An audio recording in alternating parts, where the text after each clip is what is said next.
Hello there. Hello. What am I doing, dude?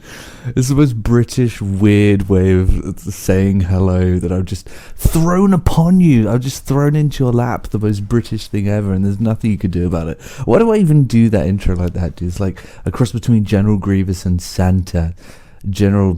Santa Grievous. Dude, that actually sounds way too good to be true. But hey, check it out. I want to talk about a different video that I made. I recorded a video last night on film criticism, and I feel that there were maybe a couple of bits that I missed out, and that I didn't really elaborate as much as I wanted to. And rather than start again and do it again, I thought I'd just elaborate on the things that I missed. That way I'll upload this straight after part one, and we'll have a sort of two-part situation. Firstly, the reason that I did want to get deeper into the concepts that I was talking about and the things that annoy me, and just generally, in general, go a little bit deeper. But I am trying to keep these videos at sub 10 minutes, and I won't be able to do that if I go deeper into those things. I also didn't want to turn the video into a lecture, which I easily could have. So I apologize for that, and unfortunately it will be the same way, probably with this video too. Whoa! Plenty of burps though. My second thing, and and also I said that Coyote Cinema was a 60s publication when it was totally a 50s publication. But anyway, I digress. Another one of my issues, and something I really want to get across, is that I don't hate all film reviews. I think I need to make that very clear. I do not dislike all film reviews. I think if you're going out and you're making a review and you're like, this is what I thought was cool and this is what I thought wasn't, that's great. That's really great. Someone like, is it Chris Zuckerman? I think is a film reviewer. Cool. Something like that is fine. That's absolutely fine. Also, to be honest with you, I'm fine with analytical film study, with like analyzing a film on YouTube. If it's done in the right way. Like, I love Curtis Connor, I love Eddie Burback, pitch meetings, Quinton reviews. I love all of these people who do film analysis when they understand the absurdity of film analysis, because that's the common thread between all of the people that I just mentioned.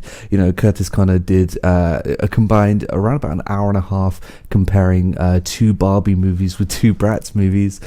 Pitch meeting, of course, he covers almost every film, every big release ever made. So obviously, unless he literally hates film, then clearly, it's just for fun. And I think for pitch meeting, it's more about the sketch than the film analysis itself. Someone like Quinton Reviews does stuff like iCarly, and they all understand how sort of bizarre film analysis online is, and they do it in a way that acknowledges that, and that's fine. I'm fine with that.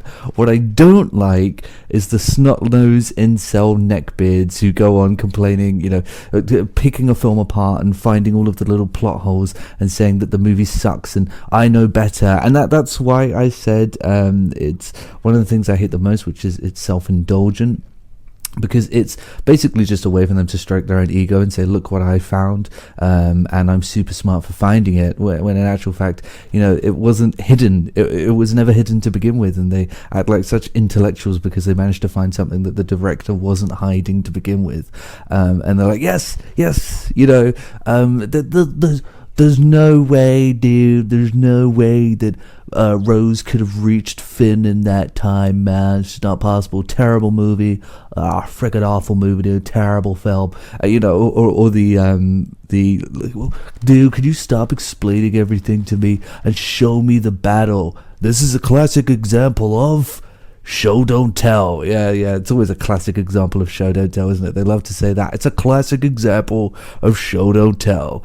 Yeah, okay. And I won't go into that because I went into it in my previous video. So yeah, that's the side of it I don't like. Finally, one other thing I want to explain is that I think I made it out as though I didn't like old film theorists in my previous video, and that couldn't be further from the truth. I like a lot of them, if not most of them, and I really enjoy studying them. One of my favorite is Sergei Eisenstein, who was a champion of a theory called montage theory, which he best exhibited in his 1925 masterpiece Battleship Potemkin. And I'm sorry to all the Patenkum to all of the film students who have, you know, studied this film for years.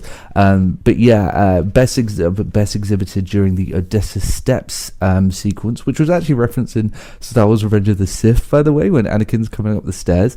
Yeah, during this scene, he cut in a way that was frantic and uneven in order to elicit a feeling of unease and, you know, fear within the audience. So this sounds like something like, yo, Alan, this is so obvious, you know, nowadays we do this all the time, but actually back then that was a huge fucking deal. You know, we didn't do stuff like that. We didn't have films like Bourne Ultimatum that used 50,000 cuts in the space of 10 seconds to make the scene film, you know, faster paced.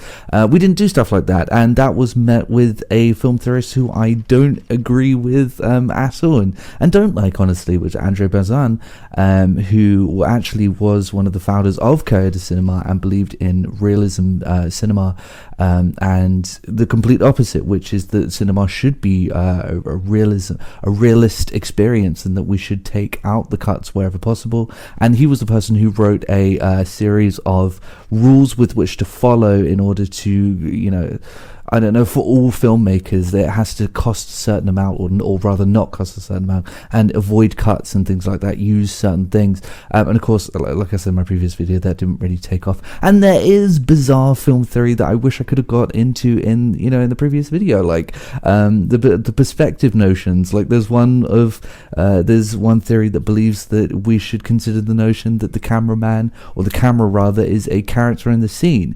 And, you know, there's publications based on this. There are people who have published books, scholars who have published books based on this notion, and there are other scholars who have published other books to counter this, to go against this. And the general consensus within the film scholar community is that, yes, okay, technically, if you really do bend your mind to think of it in that particular certain way, then maybe it could be a character in the scene, but ultimately, and most importantly, it has no practical implication in the practice of film theory. There's no reason for it. There's no reason to even consider it. So it's all just pointless. And unfortunately, you do go through a lot of that when you are studying film. But there's some bizarre stuff out there. And I wish I could have touched on that, but I didn't. And anyway, so those are my thoughts connecting to the previous video. And I guess I'll see everyone later.